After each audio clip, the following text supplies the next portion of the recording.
In 1975, the prestigious American news magazine Business Week published The Office of the Future, one of the first to flirt with the idea of a paperless office. However, almost 50 years later, and with the world of business surfing the digital wave, the use of paper is still growing. Was the paperless office a mere tech dream? Not really. With the latest digital technology developments, the paperless office is not only plausible, but arguably desirable. But, as we all know, every coin, at least the physical ones, has two faces. What are the pros and cons of breaking free from paper dependency? In this episode, Carla and I have the pleasure to invite a veteran TechTalk guest, Xavier Lisoir, whose job, among others, has also to do with the paperless office. So, let's get paperless. So, welcome to a new episode of TechTalk. This is episode 13. The lucky number. Oh, yes, the lucky number. But today is Tuesday. It is. So it's Tuesday the 13th. No, it's Friday. No, whatever. It's the episode number, not the date, Luis. Okay, sorry. So, again, episode 13, season 5. And today's episode is called The One When the Office Goes Paperless. I think it's a very cool name. You're very proud of this title, aren't you? Of course. I came up with. Yes. And in today's episode, we have a veteran of Tech Talk. I say veteran not because he's old. I say that because he has been here already twice. Xavier? Yes, I'm that lucky. Okay. Oh, that's nice. So Xavier Lisoir, or Lisoir, I always have problems with the second part of the name. Welcome. We are very happy to have you again at Tech Talk. And I'm still very happy to be with you. Very nice, very nice. So, maybe Carla, you can jump, let's say. Yes. Well, actually, before we start talking about paperless, sorry, what, Luis? No, you wanted to say something? No, nothing. Okay. We would like to know a bit more about you. Oh, sorry, Luis, because you don't like when I say more. No, more. People don't know Xavier. We know him. Yes, so we know him. But can you tell our listeners about you? Because you aren't just the paperless man of PwC. So what is your job about? Practically I've been around with PwC for quite some time, and over the years I more or less stick to what is currently named digital transformation. So I support my client in this journey from strategy, let's say, to implementation. So it means to dig into why do they want to digitize, what do they want to digitize, how do they want to digitize, what would be the impact, how to achieve the benefits, and then also to identify possibly the supporting technologies.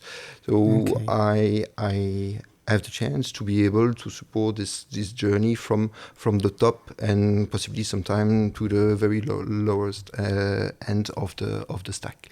So your work has to do with digital transformation, and if there is a new technology coming up and the world is demanding that, you kind of learn about that technology and help clients move towards. The idea is to find, is not to be driven by the technology, but is to find the appropriate technology to support the objective. It's the other way around. Yeah. You mentioned digitize, and we had this conversation before. Can you maybe clarify a bit the difference between digitization and digitalization? One way to make the distinction is that digitization is the transformation from I would say a paper medium to a digital medium without any further change. So practically it could mean in the most basic form to have a document and a picture of the same document. That could be basically called digitization, whereas digitalization is really reconsidering the whole process, the whole working practices, and sometimes the whole strategy of the organization to leverage the capabilities offered by digital technologies. Okay, that's clear to me. Clear. So Xavier, I feel the world is going less, which means calma. It means driverless. Mm-hmm. It means Flawless in terms of design, it means paperless. So kind of the word talks by itself. It means without paper, obviously. But living without paper in business, are people prepared to that? I mean, this term has been around for a very long time. If you look back, and paper is still there. Yes. And paper is still there. What may have changed is the role of paper. Because it's different to consider paper as a reading medium, because you think it's more comfortable to read any kind of content on paper, then decided that anything that has any kind of value needs to be on paper. Or when you need to share content, you put it on paper. When you need to store content, you need to have it on paper. And that's where we see the shift happening more and more. Because with the regulation, the evolution of the regulation, the evolution of the technology, and also the evolution of the context in this COVID period, where it was a bit more challenging to have paper circulated around, people start to reconsider where paper was really needed in transactions, in interactions, and what was sometimes a dream or a faraway objective a couple of years ago become the reality of many people. They decided to accept alternative ways to paper, sometime in a controlled and secure manner, sometime in a bit less orthodox way. But we have seen many things flying around through emails, electronic signatures, and different techniques that help companies to survive and to be able to interact and to validate their decision despite the condition of imposed by COVID. Do you know what has always surprised me? It's how fragile a piece of paper is. True. And how much we rely, because paper, even today, is a matter of trust. That signed physical paper is trust. But it's such a fragile document. It's a material. Can be easily destroyed. Yeah. Very easily destroyed. Well, so let's go to the next one. Okay. Well, that's a very good point, because I think that today we are still very much attached to paper-based documents. I mean, speaking for myself, as much as I try to read a book online or on a digital an ebook, yes, it's so difficult for me. I still prefer to hold the thing, the smell of a book. But even the smell of the the pages is just the paper. So we need physical things that we can touch and see, although you can see a digital book, of course. But is the state-of-the-art technology there? Is it able to provide us trust? I think this word of trust is key in this, both in terms of paper, because as you say, he has his own flows.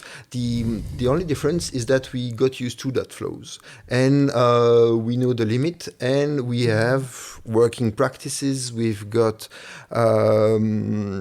core decision that gives a more or less clear boundaries on where you can play a role, how, and then you tend to forget about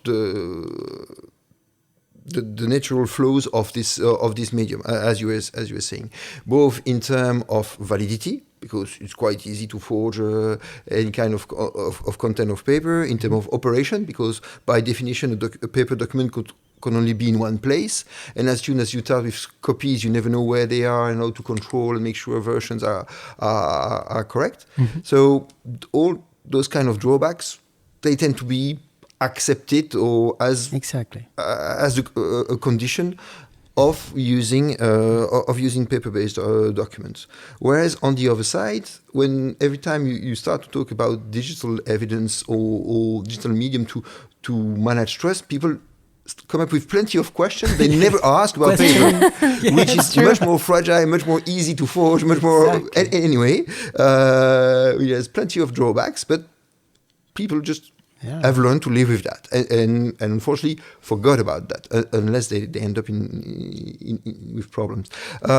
So we have very often a lot of questions and debate to explain first the limitation of paper, and second, what are the capabilities of those techniques supporting trust in the digital world. You mentioned electronic signature. This definitely been around for some time, strong legal background, more and more mature practices.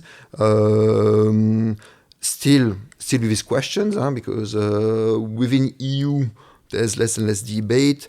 Across the borders, beyond EU, there's still different interpretation, but nevertheless, we see this kind of practices gaining momentum.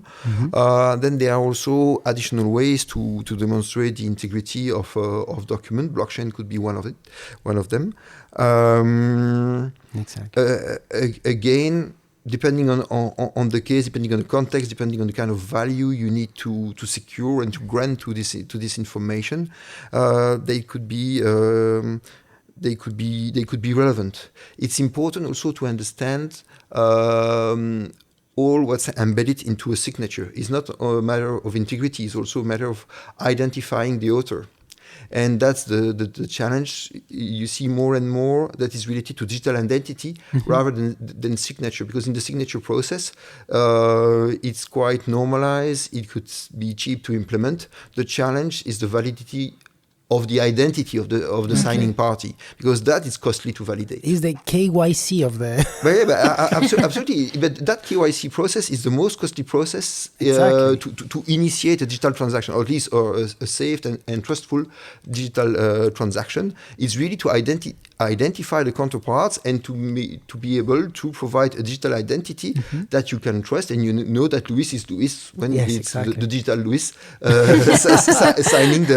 signing the document. And that's really the challenge. And typically, blockchain could be very strong to provide guarantee regarding the integrity, but you never know who is actually operating it. Then you need something different to guarantee the identity of the users. So kind of e-signature is the end of the process that needs a KYC before, identity recognition, digital identity, and all that. It's kind of the advantage of electronic signature is beside the technological aspect is the legal aspect, because you can have it imposed to a third party even without any kind of contract between the two parties. Whereas if you use ad hoc mechanism, you can say, between the three of us, we will accept that if you use this blockchain and that you have this name and this name, we know it's you, and we agree to trust that mechanism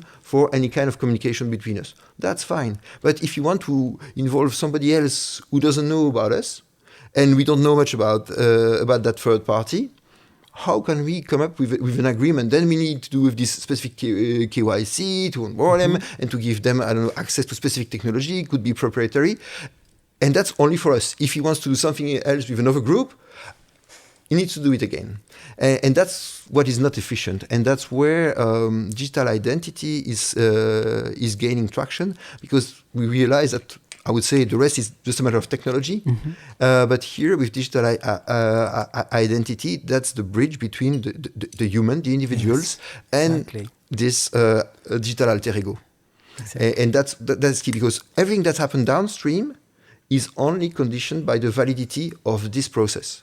If this one is weak, is not robust enough, you can put any kind of measure downstream.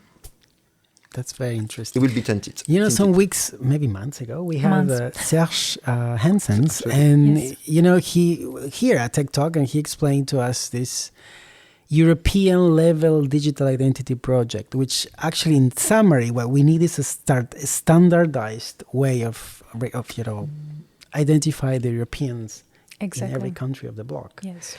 Well, the problem is if we have to go beyond Europe. That will always be. First is to have the interoperability between those. You need to have common standards and interoperability, and also a process that helps to recognize the validity of the issuer.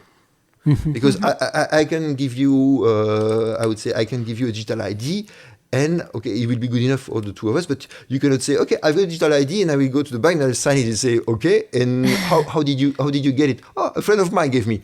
Okay, but how can I trust that? And therefore the process, that's why also all those actors providing those identity are certified, are audited. They could either be states or they are trust service providers, which role is precisely to be able to identify, and they have control processes and systems precisely to guarantee the quality and the validity of the outcome of the process, which means third parties can trust the identity, the digital identity they provide, even if they don't know them specifically. Okay. And that's really the key. The identity, that's one thing, and second is how to consume that. And to make that, I would say, compatible with mobile processes, to make that mobile friendly, which is not always the case of a smart card. If you ever try to use a smart card with a mobile phone, doesn't fly. Yeah. And that's why, besides to have this digital identity, the next frontier for the moment is to have this identity accessible through mobile transactions. And there are different aspects like Luxembourg Mobile, or it's me in Belgium, in France, the Cat Post, the Post subsidiary is coming with something like that. And the good news is that even if they are national initiatives, they are also, for at least some of them, recognized EU-wide, because there are now standards to have this recognized. So we see it's moving in the right direction. All the different building blocks are coming. So we have the signature, we have the digital identity. So all the ingredients are appearing to have, I would say, a user-friendly experience with paperless in a paperless transaction. Now, the next question may be redundant because it's about the technologies behind a paperless office or a paperless world. But you mentioned already the potential of blockchain, you mentioned e-signature, you mentioned mobile technology. Is there any other that you could add to the equation? For the moment, they are really I would say the key technological pillars for the different solution. What is also important, making the distinction between digitization and digitalization. The idea also is not simply to seek to transform current paper-based process into similar process, simply removing the paper. So it's also important to consider structured data so that you can reuse more easily the content of the document that you have signed. Mm-hmm. Which is not necessarily the case. So maybe you could say XML as a structured language to capture the content and ease the reuse, because otherwise you need to end up with different technologies like OCR or something EI trying to extract information from a document which was not meant for that. Mm-hmm. Whereas usually when you need to, you can either do that directly with structured data, or as we have seen more and more with QR code. Mm-hmm. Not so long ago you had to explain what QR code was. Now most people are familiar with what QR code could mean, unfortunately. Yes. And but that could be also another technology that you can use on paper document or on some digital document to be able to capture easily the content for further processing after the signature. I mean, if after our COVID, I think people don't know what a QR code is. I mean. Yes, I think everyone knows what it is by now. I think by now. Although I don't know how to translate it into Portuguese. I always fail to know how to explain that. But okay. So just a parenthesis. So when going paperless, what are the dimensions an organization should take into account? You mentioned already some. Yeah, and what is important is to have really a multidimensional approach. I mean, the basic mistake of saying, okay, I go paperless, I buy a scanner and I scan everything, which was the definition of going paperless of many people not so long ago. I've proved its limitation, and now there's a consensus that to really consider a successful paperless transformation and really the digitalization is to consider both the business dimension, the operation, procedure, the people, the information, the security, the technology as well, legal aspect. So all those dimensions need to be taken into account. So it's far more than a technology project. And very often what we see that the project failing are not the reason of the failure most of the time are not driven by the technology. It's more by the way the technology has been used and how the technology or the solution is adopted or accepted by the end user. So this aspect is very key because digitization introduced new ways of working. And that's really the main aspect to consider is the change management. And I was referring to the people dimension before, and it's exactly that. It's really this dimension, this change management dimension, which is critical, and which is very often the weak point of many projects regarding digital transformation. They consider that when they have the new app, the new website, the new case management tool, it's okay. They send a link. And we are digital. With a nice video and a help or maybe a chatbot, and that's it. Yeah, that's true. And that's gone. And okay, no, but that's very powerful message, Xavier. Very powerful. So transformation, digitization, and everything Asian that is related you to digital. You need to have people on board. Yeah, and people are ready key, to use it. And I've been always key. So I will steal a citation from the Roman Empire, or about the Roman Empire. But I just it's a bit of plagiarism, but I changed it a bit, and this is what I came up with. All the paperless roads lead to the cloud. Is it right, my citation? And if so, are these roads to the cloud rocky and complicated? We could make a connection between cloud and paperless, simply because if you want to operate in the cloud, you need to be paperless. So that's true. No, but it could be as basic as that. And again, I relate that to the COVID context because we've seen many organizations deploying online collaboration platform like Microsoft 365 or Google Workplace, and then they realized that their processes and their procedures were designed with paper in mind. And in terms of validation, in terms of access rights, in terms of signature power, in terms of all this, that was not designed, that was not mapped. So the governance aspect is also very, very important. Just before joining that call, I was online with one of our clients where we are debating this, and the key aspect is about access rights. That's not very funky as a topic, but you would be surprised how critical this becomes when we are talking about collaboration.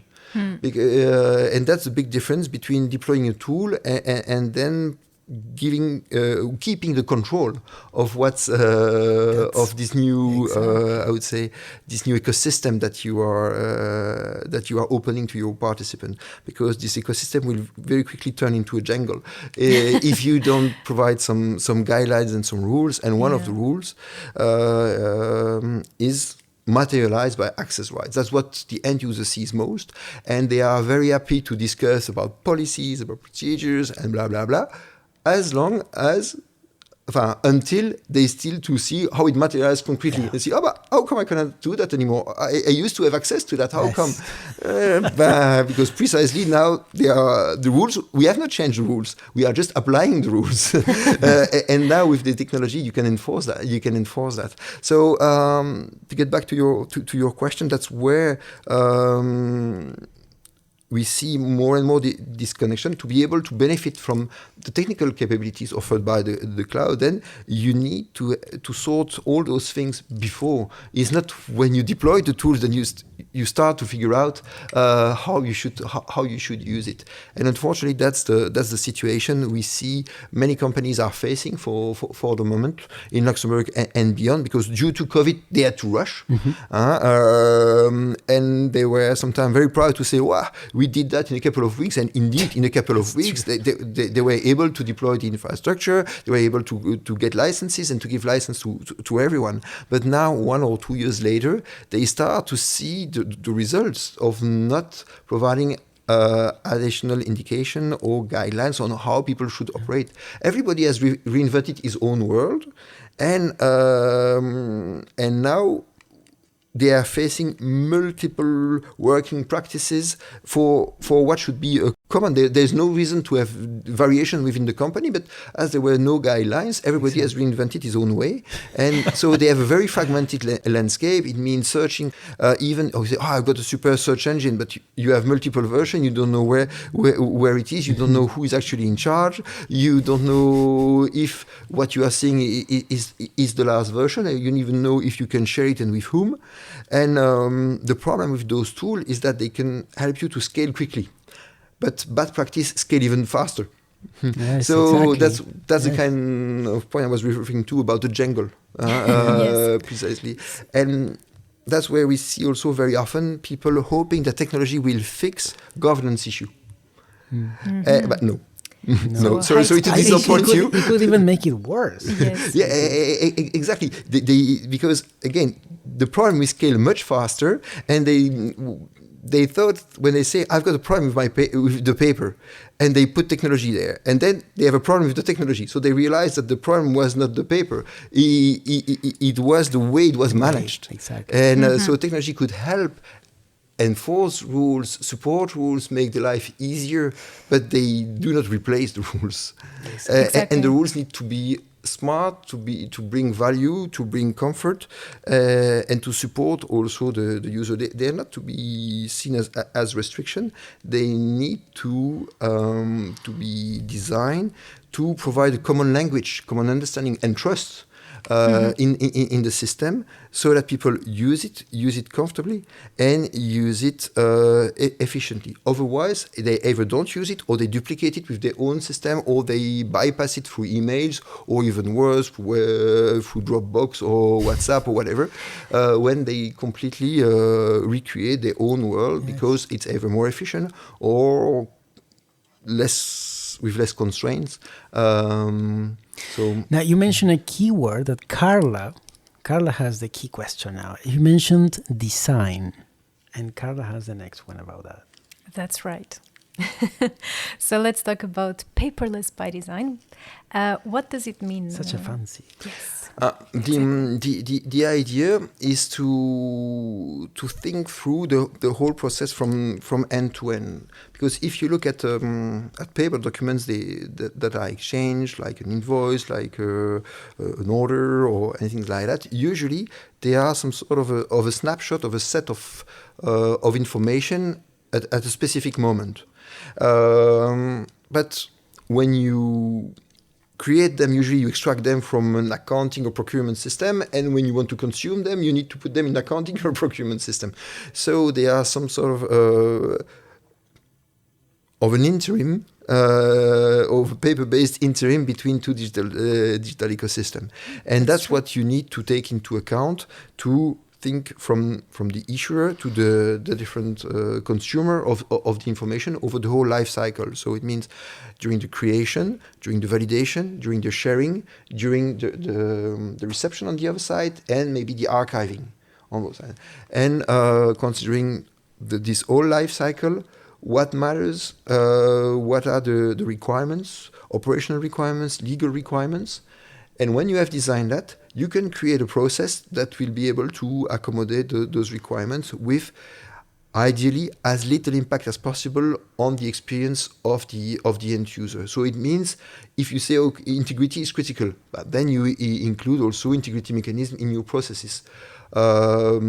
Otherwise, you end up in what we have seen for a while. You had the digital, I would say, officially more agile process, and in parallel you had another trail of paper and signature and stamps that was trying to catch up to validate what was more or less discussed and agreed on paper, because that's exactly the opposite of a transition of a paperless journey by design. Exactly. It was precisely not designed at all, not anticipated. Same thing with evidence. You say, okay, I need to have evidence, or I need to keep record because I may need that to demonstrate my compliance with a regulation, or even worse, ending up in front of a court. Okay, but that's typically something you should figure out before starting is not when you've got fire in an engine in your plane. You say, okay, do I have a parachute somewhere? And here it's exactly the same. It means when you design your process, you need to say, okay, what information do I need to deliver my work? Which information do I need to protect myself in front of a court? Okay, where is this information? Where could I get it? Could I get it automatically? Yes. Can I secure it? Yes. Can I check it's complete? Can I and then can I save it for long term? Because sometimes this question or this challenge in front of the court could happen 5, 10, 20 years later. So all this need to be anticipated and ideally embedded into the process so that the user has not to worry too much. He is only expected to provide a few inputs at the beginning, and all this would be sufficient for the system to take care of it. So ideally, that's what I mean as a proper design for this paperless journey. I have one out of the blue question.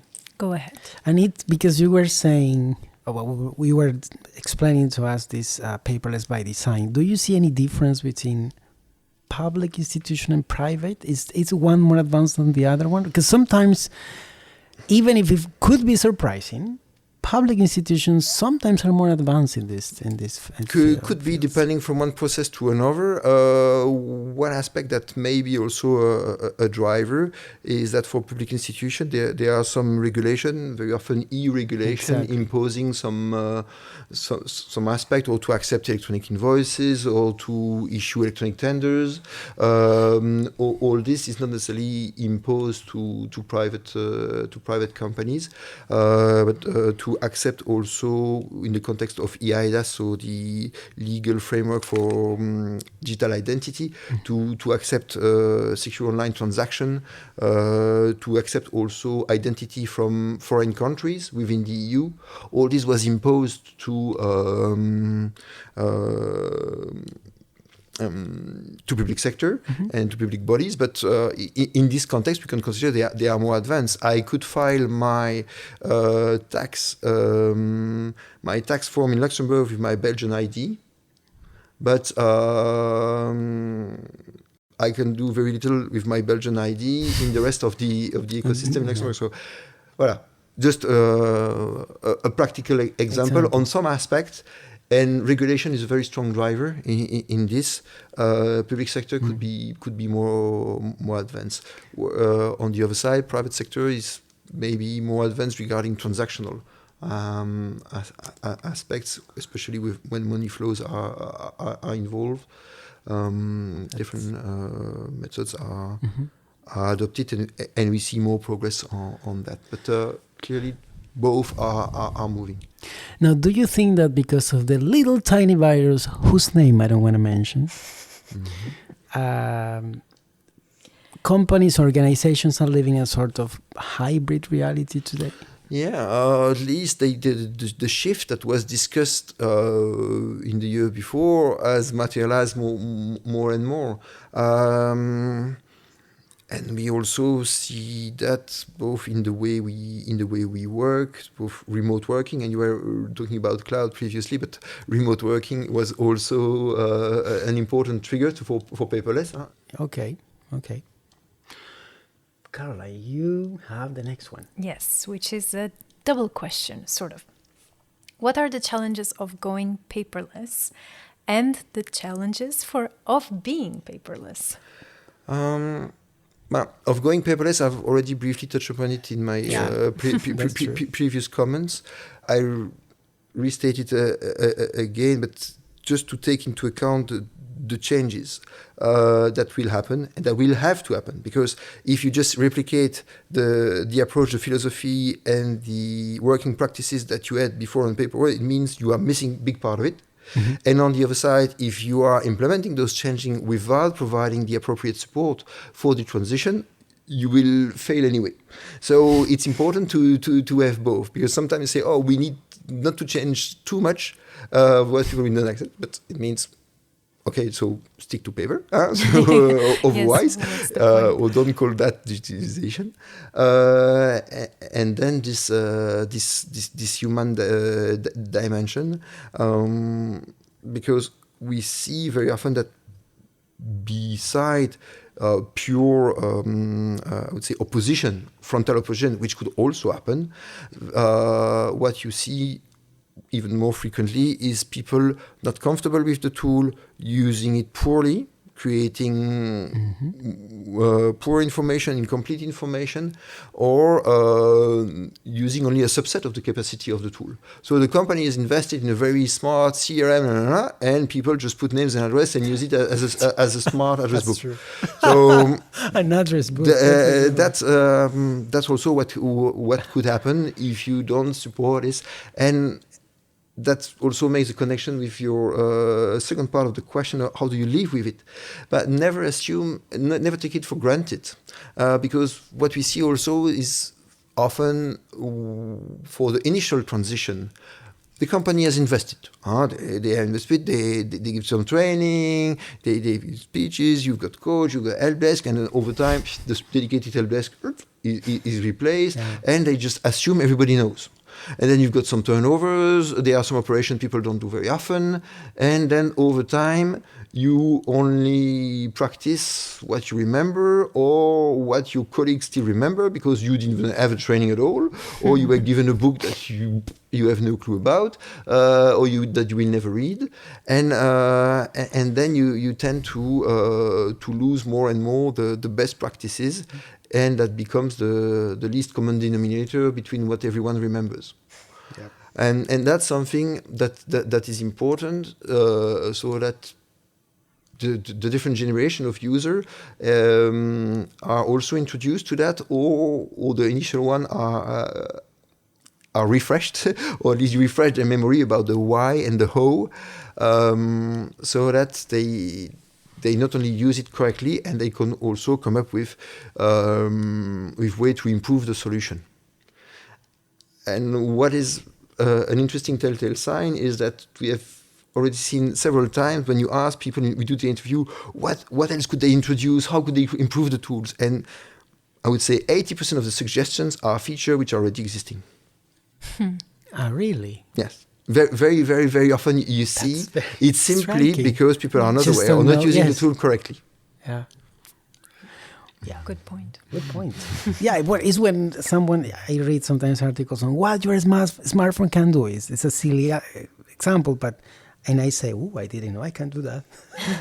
Because I think we don't exploit technologies. No. 100%. We don't read the user guide. Never. By definition. I We don't have read to the user confess guide. that something that I dread is to read instructions. No, you read instructions? I dread reading instructions. Okay. And that's why it's important to take that into account, to make this as the process or the activities as straightforward as possible. Yes. Do not overcomplexify stuff. Create, I would say, the normal mode and the expert mode.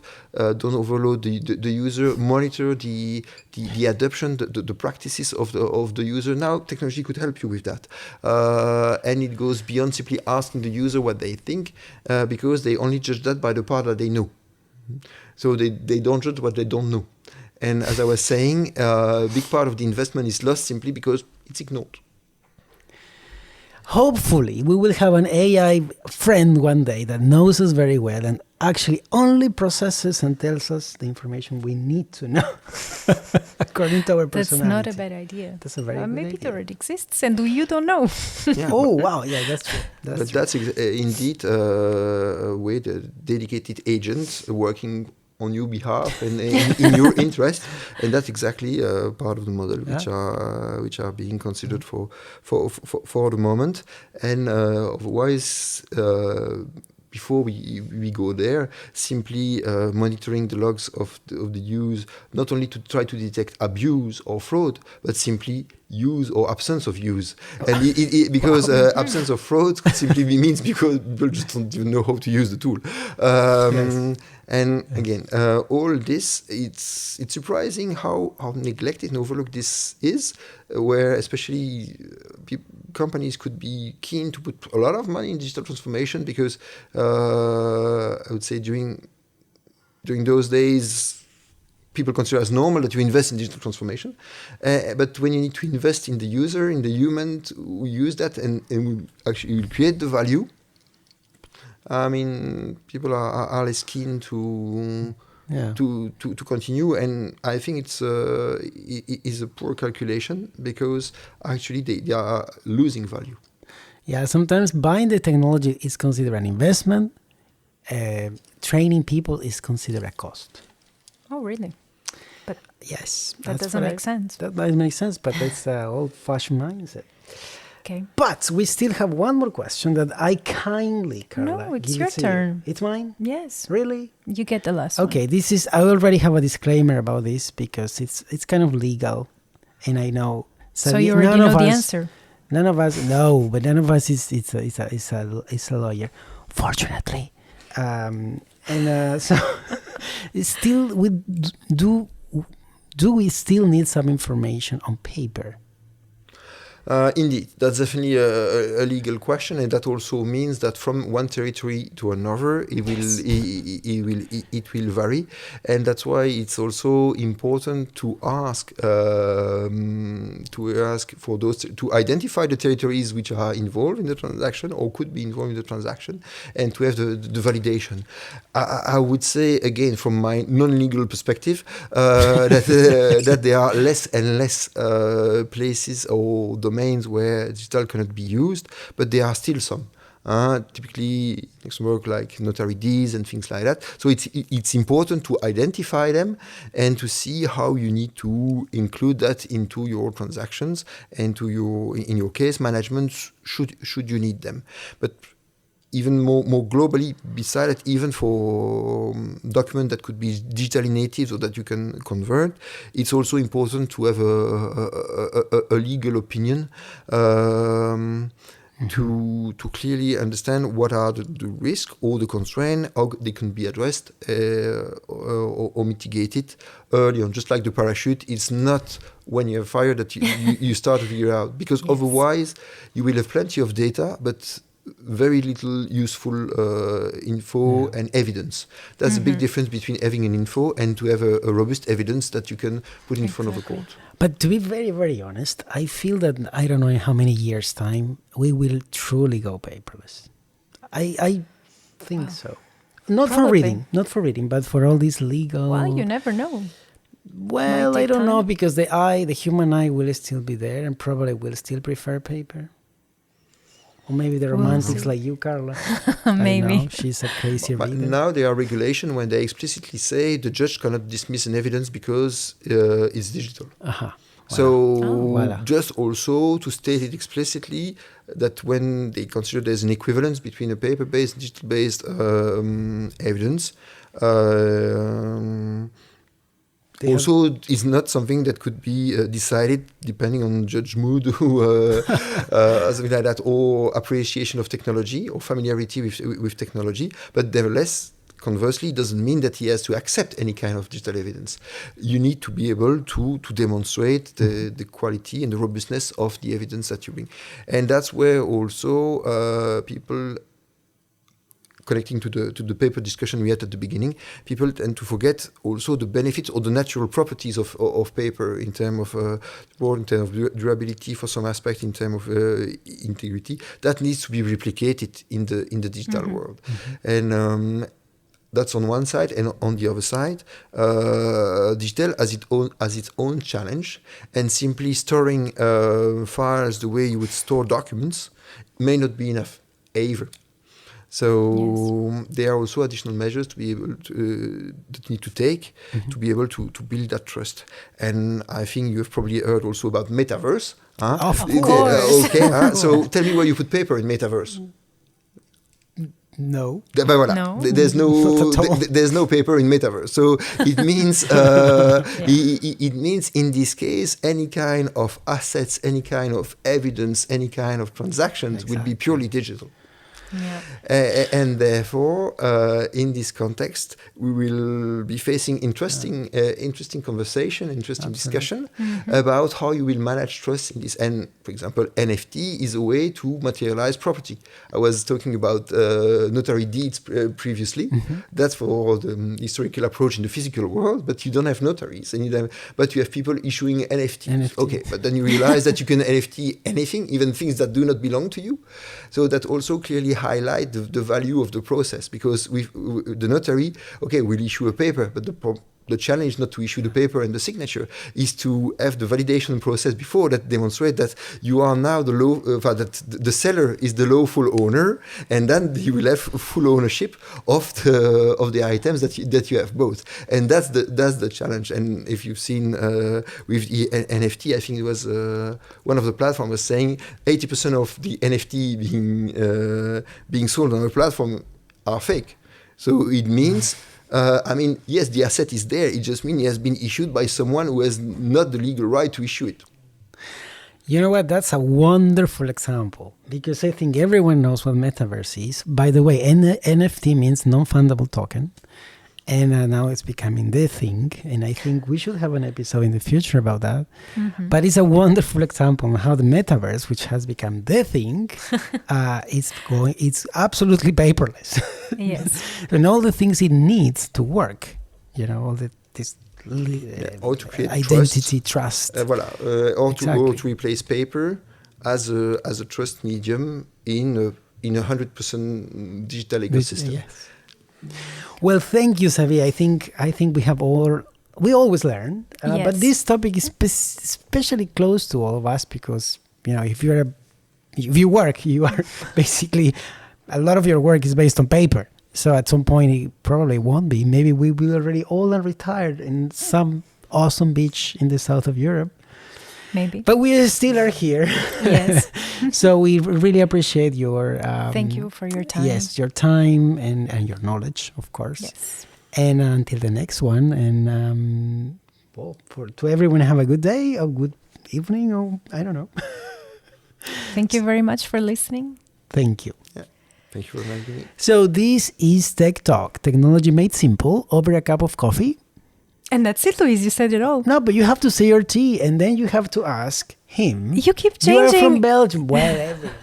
Anyway. Okay, if he's from Belgium, he will say a beer. Xavier, what is your favorite drink? Exactly. I will disappoint you. I'm never beer nor wine. So usually a Belgian that drinks wine. I stick to water. Okay. Say yes. I have to confess. So. But you might be from the south of Belgium. That's why. That makes sense. So thanks a lot. Thank you. Until the next one. Ciao. And that's all for today. And as you already know, this is Tech Talk, technology made simple over a cup of coffee or whatever drink you prefer. Thank you for listening, and until the next episode.